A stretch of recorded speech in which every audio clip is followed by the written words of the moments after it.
Olá, bom dia para você, que a paz do Senhor ela possa alcançar a você, a sua casa, o seu lar nesta manhã, onde nós estaremos compartilhando mais uma porção da palavra do Senhor.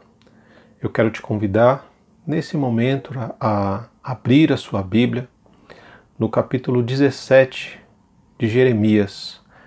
Nós vamos ler a partir do verso 5 até o verso 10. Assim diz o Senhor: maldito é o homem que confia nos homens, que faz da humanidade mortal a sua força e motivação, mas cujo coração se afasta do Senhor. Ele será como um arbusto no deserto. Não perceberá quando algum bem se aproximar. Pelo contrário, morará nos lugares áridos do deserto, em terra salgada e desabitada. Mas bendito é o homem cuja confiança está totalmente depositada no Senhor, cuja fé está no Senhor. Ele será como uma árvore plantada junto às boas águas e que estende as suas raízes para o ribeiro. Uma árvore que não se afligirá quando chega o calor, porque as suas folhas estão sempre viçosas.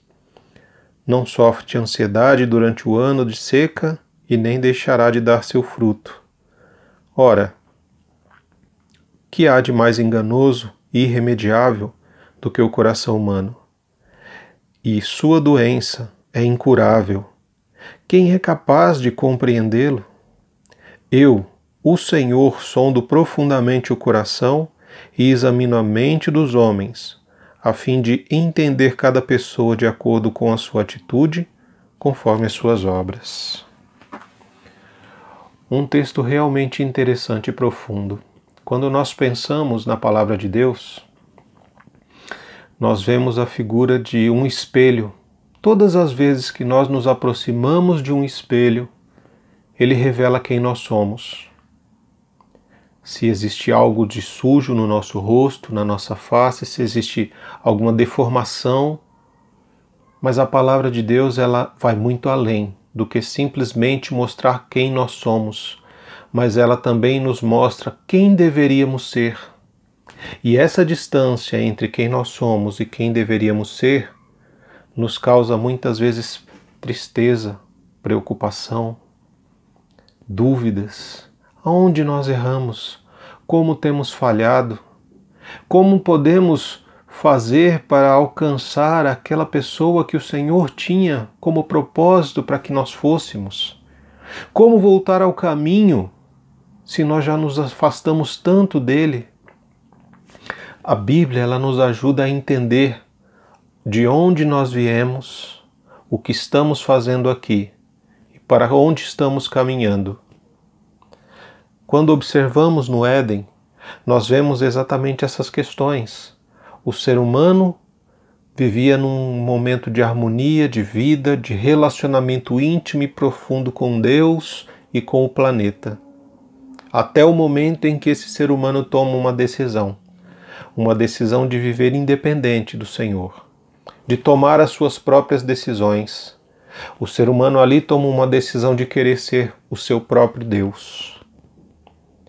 E quando a palavra de Deus vem a Jeremias nessa passagem, Deus começa dizendo sobre um homem que é maldito e um homem que é bendito, um ser humano maldito e um ser humano bendito. Quando ele diz homem, é num contexto geral, homem e mulher. E ele começa mostrando, quando ele pega o verso 5 e o verso 7, nós vemos ali a diferença que Deus faz entre uma pessoa que deveria ser uma bênção e uma pessoa que se tornou uma maldição. Ele fala do maldito. A palavra maldito, só o pronunciar da palavra já não é tão agradável ao nosso coração, à nossa alma, né? Chamar alguém de maldito. Mas o Senhor diz que maldito é o homem que confia nos homens. O que ele quer dizer com isso? A questão de ser maldito na palavra de Deus é alguém que é infiel a uma aliança. Deus, quando ele faz uma aliança com o ser humano, ele estabelece limites para a preservação da sua própria vida, da vida do ser humano. E todas as vezes que nós rompemos com esses limites, nós colocamos a vida em perigo. Abrimos espaço para a morte, e morte, como nós entendemos na Bíblia, é a separação de Deus. Havia uma aliança estabelecida entre Deus e o ser humano, em que Deus criou todo o planeta e colocou o ser humano no centro do Jardim do Éden para administrar, para governar, para gerar vida no mundo, no planeta, e entre eles como seres humanos. E só havia um limite estabelecido, era o limite da obediência, para que não comessem do fruto da árvore do conhecimento do bem e do mal. Todas as outras árvores poderiam servir de alimento para o ser humano, menos aquela árvore. Havia a árvore da vida e a árvore do conhecimento do bem e do mal, uma árvore de vida e uma árvore de morte. A decisão do ser humano naquele momento foi por uma árvore de morte. Essa árvore trouxe o afastamento, o distanciamento desse relacionamento íntimo que havia entre o ser humano e Deus. E o ser humano, Adão e Eva, precisavam aprender a viver agora num mundo sem Deus, uma vez que foram expulsos do Éden, para que não comessem da árvore da vida e vivessem eternamente em pecado, e impossibilitando qualquer possibilidade de reconciliação e volta. A partir do momento em que esse ser humano começa a viver sem Deus, nós já vemos logo no capítulo 4 de Gênesis que uma das atitudes que aconteceram foi a morte de Abel. Um irmão matou o outro. Posteriormente, nós vemos também a poligamia, a morte ampliando, a violência se ampliando. É muito complicado quando nós tentamos viver uma vida sem Deus. E todas as vezes que nós fazemos isso, nós somos chamados de malditos, porque nós estamos quebrando uma aliança com Deus. Estamos vivendo fora dos planos de Deus. E todas as vezes que um homem ele tenta buscar, confiar no outro homem, o que ele está colocando para nós aqui? De forma muito simples, ele está dizendo, olha, sempre que nós procuramos viver a vida sem Deus, nós procuramos viver uma vida buscando a força, o poder e o controle.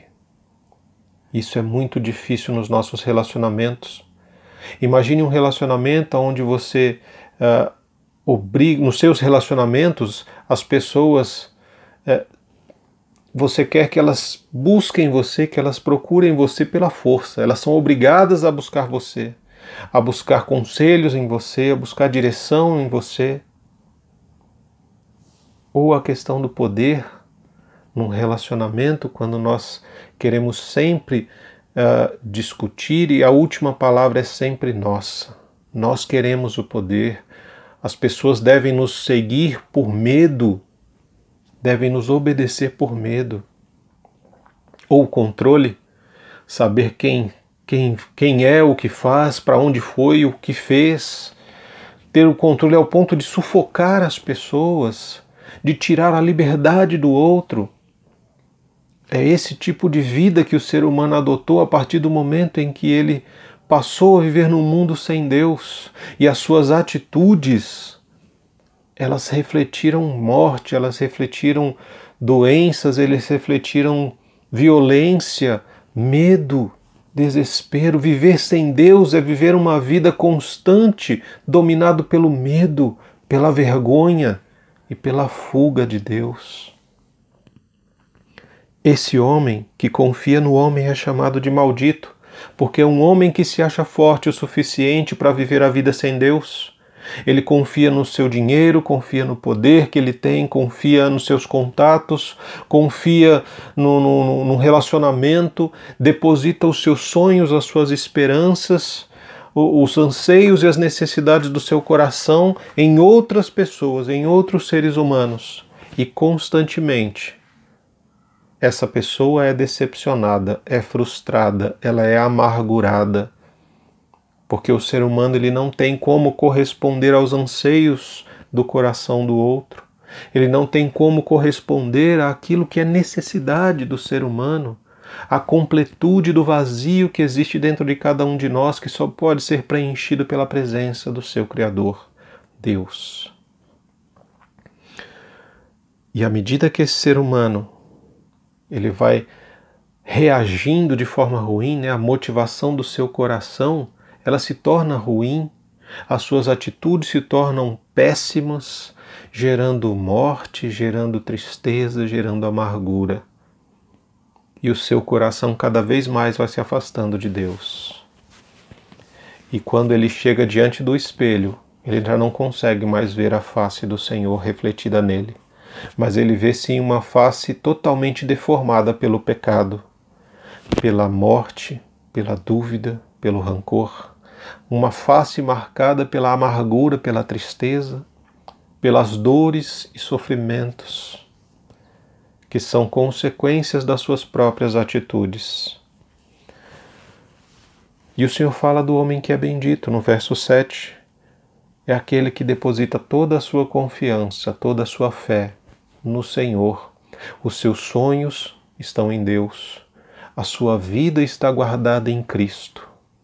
O seu coração, a sua mente estão no Senhor. As suas atitudes refletem um relacionamento íntimo e verdadeiro com Deus.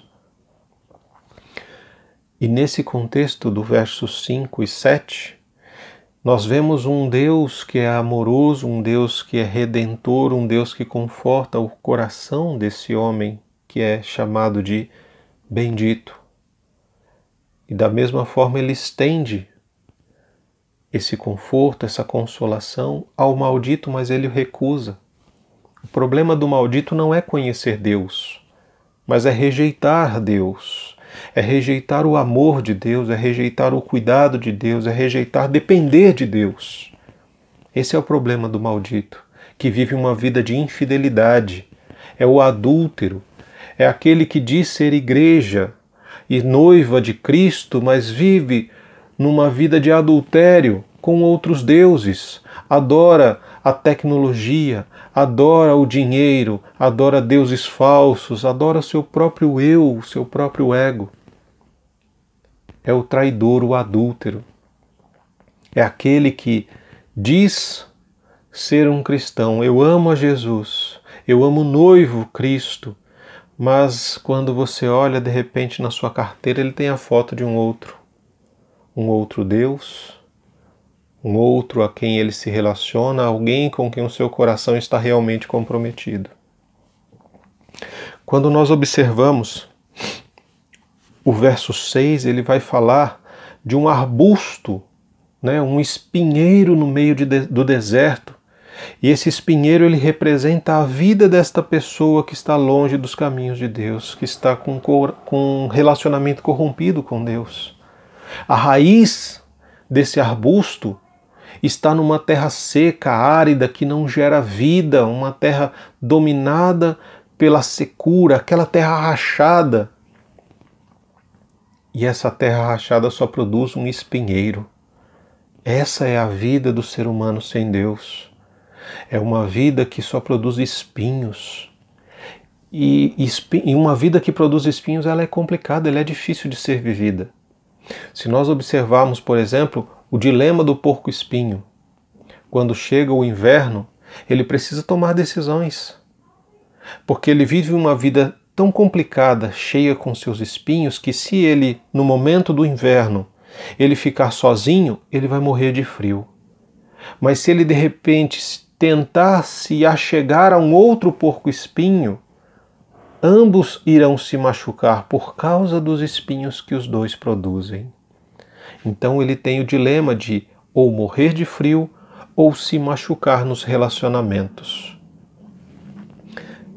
Essa é a vida daquele que produz apenas espinhos. E o que são esses espinhos, meus amados? Quando nós observamos a palavra de Deus, lá em Mateus, no capítulo 13, verso 18 ao 23, a parábola do semeador diz que a semente da vida foi lançada num lugar onde tinham muitos espinheiros. As pessoas ouviam a palavra, até gostavam da palavra, mas essa palavra não conseguia criar raízes no seu coração, porque o coração é seco, era uma terra árida, seca, e as preocupações da vida sufocavam a mensagem, sufocavam aquela semente de vida. O desejo pelas coisas do mundo, que são temporais, sufocavam a mensagem de vida eterna. E ela não produzia frutos. Produzia apenas espinhos. O verso 6 então fala dessa pessoa que está longe de Deus e que nos seus relacionamentos ela só produz espinhos. E esses espinhos são palavras duras, palavras que machucam não somente o ouvido, mas também o coração, a alma. São palavras que não geram vida, mas geram morte, geram afastamento entre as pessoas. Esses espinhos, eles não produzem vida, somente produzem morte. Mas existe alguma forma disso ser transformado? Existe alguma possibilidade disso acontecer? Existe uma outra forma de viver. Quando o Senhor ele fala para nós, no verso 8, ele vai falar a respeito do calor. Né? O calor são as circunstâncias da vida cotidiana, que podem ser momentos de luta, de dificuldade, podem ser momentos de bênção, podem ser momentos de tentação. E a forma como nós respondemos a esse calor, né, que são as situações que nos envolvem, vão trazer para fora de cada um de nós aquilo que tem dentro do nosso coração. Aonde o nosso coração criou raízes. Se num lugar deserto, seco e árido, gerando espinhos, palavras duras, palavras que machucam, palavras de alguém com uma alma amargurada, ou se o nosso coração está, como diz o verso, né, como uma árvore que foi plantada e as suas raízes estão no ribeiro, ou seja, ela é constantemente irrigada pela árvore da vida. Ou seja, é como se o nosso coração ele tivesse sido enraizado no Éden novamente, como se as nossas atitudes fossem alimentadas pelas águas que fluem do rio, pelas águas que fluem, né, do alto trono da graça de Deus. São águas de vida, águas que geram vida, e essas águas alimentam as raízes da nossa vida, do nosso coração.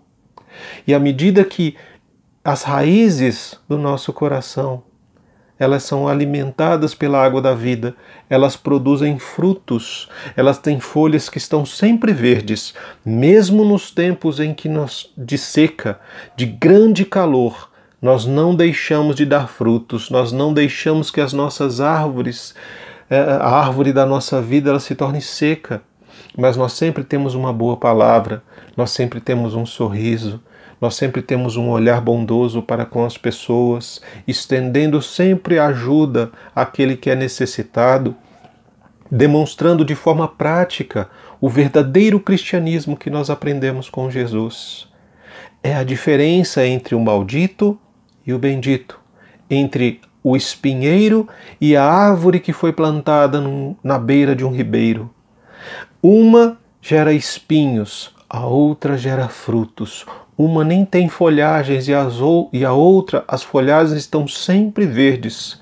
Uma está sempre com as raízes secas, na terra seca, e a sua vida é uma secura completa, enquanto a outra é irrigada constantemente, é cuidada constantemente, ela é alimentada constantemente. E de repente nos aproximamos da palavra de Deus. Como nós dissemos já no começo, ela serve como um grande espelho refletindo a nossa vida, nos mostrando quem nós somos hoje e quem nós deveríamos ser. De repente, hoje nós somos como uma árvore, um espinheiro. E o Senhor tinha para nós sermos uma árvore frondosa, uma árvore que gera muitos frutos, frutos que geram vida. E nós entramos em desespero.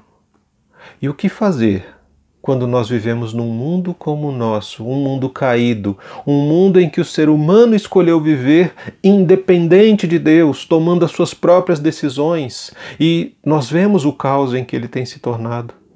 Quantas guerras, quantas doenças, quantas pestes, quantas violência que tem acontecido dia após dia, refletindo a maldade do coração humano, refletindo que o nosso coração está enraizado em uma terra seca, aonde o sofrimento alheio já não toca mais a nossa consciência, já não toca mais a nossa alma. Como nós podemos viver neste mundo caído, destruído e dominado pelo mal? Um mundo que, segundo Jesus, jaz no maligno. Como viver a vida numa terra de morte? Como manifestar o amor numa terra onde as pessoas só querem o controle?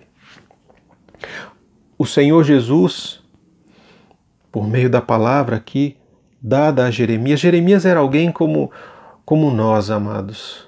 Ele tentava viver essa dualidade, ele tentava viver o amor e falar do amor de Deus para um povo violento, um povo idólatra, um povo traidor, um povo mentiroso, um povo adúltero. E Jeremias, ele sofreu muito, muito, amados, por permanecer fiel ao Senhor. Teve dúvidas? Sim, mas ele levava suas dúvidas ao altar de Deus e o Senhor falava com ele. Imagina você, Jeremias foi um pastor na época, né? Ele é chamado de profeta. O profeta Jeremias era como a figura de um pastor. Imagina um pastor pregando por 40 anos e nenhuma alma se converter ao Senhor. E esse homem chorava todos os dias pela salvação daquelas pessoas, pelo livramento, para que os olhos deles fossem abertos, para que seus ouvidos fossem destampados, e por 40 anos isso não aconteceu, ao ponto de todos eles serem levados ao cativeiro, a sofrerem as consequências das suas escolhas, consequências de uma escolha de uma vida sem Deus, consequências de uma vida gerando apenas espinhos.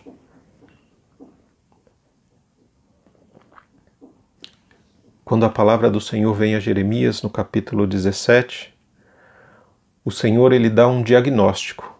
Nós, quando estamos doentes, nós vamos a um médico, não é verdade? E esse médico, ele nos dá uma receita, ele nos diz o que nós precisamos fazer para que nós possamos encontrar a cura. A palavra de Deus, ela não é a cura apenas para a mente, para o coração, mas ela é a cura para a nossa alma. E quando olhamos o verso 10, o Senhor, ele já deu um diagnóstico de que existem pessoas no mundo de morte que precisam encontrar a vida. O Senhor fala para nós, no verso 10, que no verso 9, ele dá o diagnóstico, na verdade, de que não há nada mais enganoso e irremediável do que o coração humano. O que ele está dizendo para nós ali? Que o coração ele é terrivelmente enganoso, que o nosso coração ele é sombrio, ele é misterioso, ele é complicado de ser entendido, ele é como um grande enigma. E que eu e você nós não temos como entender. Muitas vezes as pessoas têm atitudes que nós não compreendemos.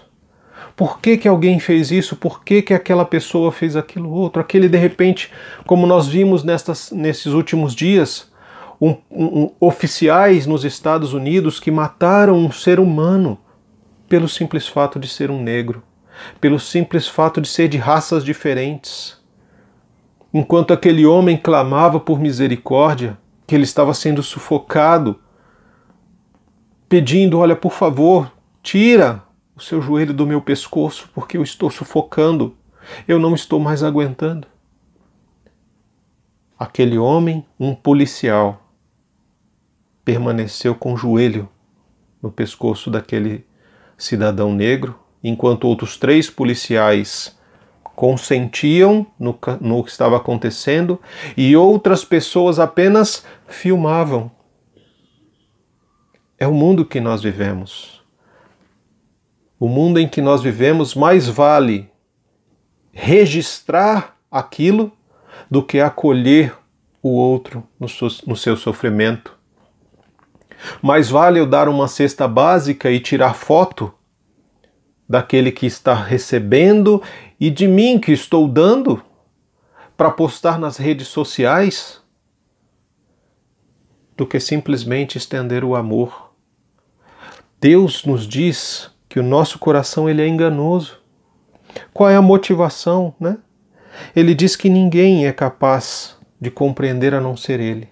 Nenhum ser humano pode compreender esse coração enganoso, sombrio, enigmático que tem dentro do peito de cada um de nós. Mas o Senhor, Ele diz: eu, o Senhor, sondo profundamente o coração e examino a mente dos homens. Ou seja, o médico dos médicos está dizendo que existe uma cura. Ele é a cura. Ele sonda a mente, ele sonda o coração de cada um dos seres humanos, a fim de entender cada pessoa de acordo com a sua atitude, conforme as suas obras. Ou seja, o que o Senhor está dizendo para nós? Que Ele não está se importando muitas vezes com o nosso comportamento, mas sim com a motivação do nosso comportamento.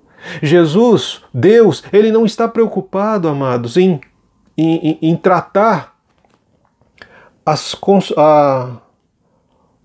Ele não está preocupado em tratar a consequência, ou melhor, os sinais, os sintomas, né? Eu acho que essa é a palavra. Ele não está preocupado em tratar os sintomas, mas Ele está preocupado sim em tratar a raiz do problema, o motivo pelo qual aqueles sintomas estão aparecendo. Dar uma cesta básica, ajudar a quem necessita, é ótimo, é muito bom fazer isso, mas você não precisa alardear para os 4 cantos do mundo o que você está fazendo. Deus sabe. Deus sabe a motivação do seu coração. E muitas vezes nós fazemos isso para nos promover, para dizer: ah, como eu sou bom. Olha como eu sou um bom cristão. A palavra do Senhor nos diz: olha, que a tua mão direita faça algo e que a esquerda já não saiba. Se você vai abençoar alguém, que abençoe. Mas tenha a motivação correta. Faça por amor. Não faça para promoção. O mundo já está cheio de gente que procura viver independente de Deus, se colocando no lugar de Deus. Nós precisamos entender, como dissemos, que quando nós decidimos sair do Éden, na pessoa de Adão e Eva, nos tornamos pessoas que buscam viver uma vida pela força, pelo poder e pelo controle. Quando nós nos encontramos com Jesus, Ele é a cura para o nosso coração. É na cruz que nós encontramos a cura para o nosso coração. É na cruz, na atitude de Cristo, que nós precisamos entender como nós devemos nos comportar. Jesus não saía por aí dizendo: olha, hoje eu curei esse, eu libertei aquele, eu fiz isso ou fiz aquilo. Jesus simplesmente fazia porque essa era a vontade do Pai.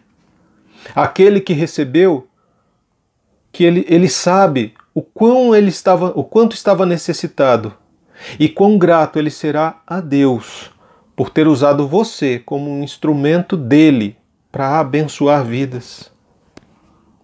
Quando nós fazemos coisas movidos pelo ego, pela vaidade, pela promoção, pela autopromoção, nos tornamos malditos novamente. Quebramos a aliança com o Senhor. Queremos os aplausos, queremos a glória, queremos o reconhecimento. Não foi para isso que Deus nos chamou. Não foi para isso que Jesus morreu na cruz. O sacrifício de Cristo foi para que ali nós também levássemos o nosso orgulho, a nossa vaidade, a nossa arrogância, o nosso desejo de promoção. Nós somos chamados por Jesus para vivermos uma vida totalmente diferente, para colocar raízes, tirar as nossas raízes, na verdade, do mundo e lançá-las no Senhor. João capítulo 15, verso 5, Jesus nos diz: sem mim vocês não podem fazer nada. Nada. Você, nós não podemos fazer nada sem Jesus. E são essas as questões que nós precisamos entender. Viver uma vida buscando a força, o poder e o controle só vão nos levar a produzir espinhos nos nossos relacionamentos, vão nos tornar pessoas amargas, pessoas rancorosas, pessoas que vão ter a tristeza explanada no rosto. Então Jesus, por meio do sacrifício da cruz, ele nos convida a abrirmos mão desse tipo de busca, trocarmos a força pela fraqueza. Reconhecer que nós somos falhos e somos pecadores, nós somos limitados e precisamos da graça de Deus, precisamos do poder do Espírito Santo atuando em nós, para que os nossos relacionamentos sejam momentos onde nós possamos abrir o nosso coração, compartilhar das nossas fraquezas, das nossas limitações, sem o medo de ser julgado, condenado pelo outro que de repente se acha muito mais forte do que nós. A palavra de Deus nos diz que é na nossa fraqueza que o poder de Deus se aperfeiçoa em nós. Deus vai poder usar você muito mais se você reconhecer, acolher as suas fraquezas e lançá-las no Senhor. Abrirmos mão do poder pelo serviço. No mundo em que vivemos, as pessoas dizem que se você quer ser alguém importante, você tem que ter pessoas que te sirvam, seja por medo ou por qualquer outra coisa. As pessoas têm que temer você, têm que ter medo. No reino, Jesus diz que é totalmente o contrário. Aquele que quer ser grande no reino de Deus precisa ser aquele que mais serve, aquele que tem mais condições e tem mais poder que lhe foi dado pelo alto. O poder que Deus nos dá é para que possamos servir uns aos outros, para abrir mão do desejo de ser servido e realmente servir, estender o amor, a graça e a misericórdia aos outros. E a outra questão, a do controle, que sufoca o ser humano, que sufoca o outro. O Senhor nos diz para a gente abrir mão do controle para vivermos um cristianismo de amor. E é exatamente esse cristianismo que Jesus nos ensinou, onde o amor, ele primeiro precisa ser lançado a Deus, com todo o nosso entendimento, com a nossa força, com o nosso coração e com a nossa alma. Precisamos compreender que todos nós temos um coração doente. Todos nós precisamos buscar o médico dos médicos.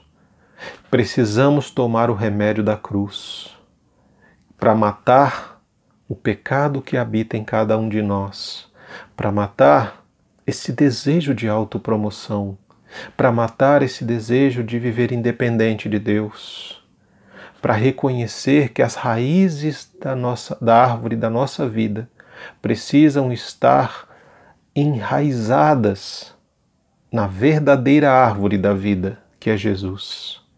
Só assim os nossos frutos serão frutos realmente de arrependimento. As nossas motivações vão ter raízes na palavra de Deus. Não vão ser motivações esperando algo em troca, mas é dar sem esperar algo em troca, é dar sem esperar receber, é ajudar porque o outro precisa e eu tenho condições de ajudá-lo. É dar uma palavra a quem necessita de conforto espiritual, é dar uma palavra de exortação, de ânimo para quem está desanimado, é estender o nosso ouvido para ouvir aquele que precisa desabafar, falar, para que o seu coração não exploda, não entre em um infarto. É acolher aquele que está precisando de acolhimento e incentivar aquele que está lutando para manifestar a vida num mundo de morte. Que o Senhor ele possa nos usar como instrumentos poderosos nas suas mãos. Que ele possa realmente fazer na nossa vida aquilo que é propósito dele e que a sua palavra nos diz. Que o nosso encontro com as Escrituras possam nos levar a um arrependimento nas nossas atitudes, um arrependimento na nossa prática de vida e possa nos levar a um clamor, a clamar ao Deus Todo-Poderoso para que o seu Espírito Santo venha como um bálsamo, como um remédio que adentra a nossa mente, passa pelo nosso coração para nos trazer cura. Todos nós precisamos ser curados da doença dos nossos corações. Doenças que só o Senhor pode curar. Por isso que no verso 14 do capítulo 17, Jeremias diz ao Senhor: cura-me, Senhor, e serei curado. Salva-me e serei salvo, pois Tu és aquele a quem eu adoro e louvo. Somente o Senhor pode nos curar. Somente o sangue de Jesus, vertido na cruz do Calvário, pode nos salvar. E enquanto isso, nós louvamos a Deus por tudo que Ele fez e continuará fazendo na nossa vida, e adoramos a Ele por quem Ele é. Um Deus poderoso, um Deus majestoso, alguém de que nós precisamos nos alimentar cada dia mais e mais. Vamos orar? Pai querido e santo, em nome de Jesus, nós te agradecemos pelo teu cuidado, pela tua palavra, que ela é sempre viva, porque ela vem do Senhor, ela vem do teu Espírito que é santo, ela vem do alto trono da sua graça como um rio de vida, a inundar a nossa mente, o nosso coração, nos levando a uma transformação, nos levando a refletir em quem nós somos e quem deveríamos ser. Nos ajuda, Pai, nos ajuda a tomarmos decisões, nos ajuda, Senhor, a buscarmos ser aquilo que o Senhor tem como propósito para a nossa vida. Se temos vivido uma vida em que produzimos espinhos, oh Deus, tem misericórdia das nossas palavras, dos nossos pensamentos, dos nossos sentimentos e das nossas atitudes. Clamamos a Ti, Senhor, que no nome de Jesus as nossas raízes sejam alimentadas pelas águas que fluem do trono da graça de Deus. Clamamos a Ti para que a sequidão do nosso coração seja inundado, Senhor, pelos rios que fluem da presença do Senhor em nós, a fim de que as nossas folhagens sejam sempre verdes e de que os frutos que nós venhamos a dar venham alimentar as pessoas. Tira de nós o desejo de reconhecimento e de autopromoção, ó Deus, mas que as motivações dos nossos corações estejam firmadas no Senhor, que não venhamos a ajudar para sermos reconhecidos, mas que a nossa ajuda ela seja apenas para glorificar o Teu santo nome. Deus Todo-Poderoso, todos nós somos pequenos, somos falhos e limitados, todos nós precisamos do Senhor na nossa vida. E não queremos ficar longe da Tua presença, porque uma vez que saímos do Éden, tivemos que aprender a viver num mundo sem Deus. E este mundo sem Deus é um mundo de morte, de violência, de dor e sofrimento. Mas Jesus, Ele vem para nos reconciliar e nos levar de volta para um relacionamento de amor, de cuidado, de intimidade com o Senhor. E esse é o desejo do nosso coração. Nessa manhã, Senhor, que os rios de águas vivas possam inundar as nossas almas. Que o Senhor possa realmente, ó Deus, nos transformar naquilo que é propósito do Senhor para as nossas vidas. O Senhor tem total liberdade para fazer isso nas nossas vidas. Nós clamamos a Ti. Tem misericórdia de nós, Senhor. Que o Teu amor ele possa nos constranger. Que nós possamos ter a visão da cruz. que nós possamos viver na sombra da cruz e na cruz deixar ali o nosso orgulho, a nossa vaidade e arrogância, deixarmos o desejo de viver nos nossos relacionamentos por meio da força, do poder e do controle e vivermos vidas sadias, com relacionamentos profundos, desenvolvidos pelo compartilhamento das nossas fraquezas, pelo serviço que prestamos uns aos outros e pelo amor que precisa ser derramado em nós ao ponto de transbordar e encher o coração dos nossos amados. É assim que nós oramos, em nome de Jesus. Amém.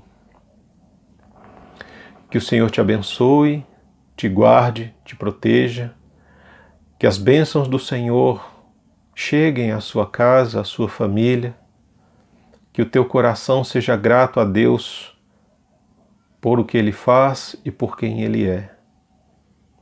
É no amor de Deus, é na graça de Cristo Jesus, na comunhão e nas consolações do Espírito Santo, que eu estendo a bênção do Senhor a você e ao seu lar, não só hoje, mas no decorrer desta semana, em nome de Jesus.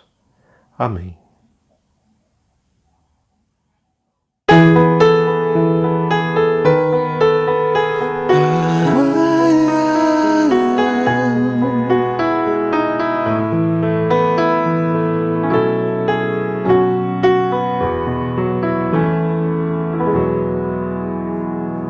Tu és soberano sobre a terra, sobre os céus. Tu és Senhor absoluto.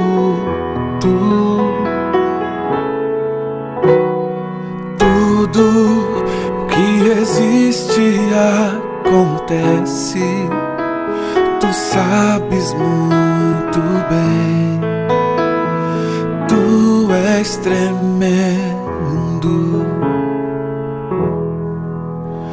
e apesar dessa glória que tens, tu te importas comigo também, e esse amor tão grande eleva-me, amarra-me a ti. Tu és tremendo.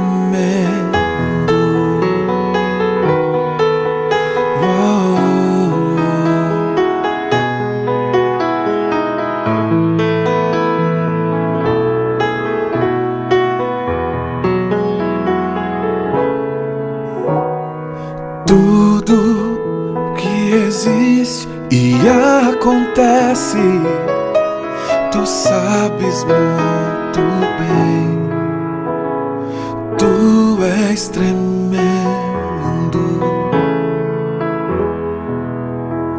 e apesar dessa glória que tens, tu te importas comigo também, e esse amor tão grande eleva-me,